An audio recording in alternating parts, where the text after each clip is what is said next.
សម្ដេចមហាបវរធិបតីហ៊ុនម៉ាណែតនាយករដ្ឋមន្ត្រីបានបញ្ជាក់ឡើងវិញថាសម្ដេចបានស្នើឲ្យរដ្ឋមន្ត្រីក្រសួងយុតិធម៌អគ្គស្នងការនគរបាលជាតិនិងអគ្គមេបញ្ជាការកងយុទ្ធពលខេមរៈភូមិន្ទសិក្សាផ្លូវច្បាប់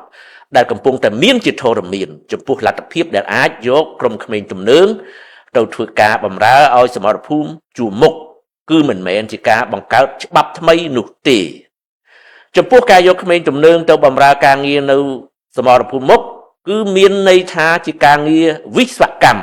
ដូចជាចាក់បេតុងធ្វើលានដ្ឋានជាដើមគឺមិនមែនយកពួកគេទៅកាន់កំភ្លើងធ្វើជាកងទ័ពនៅសមរភូមិមុខនោះឡើយ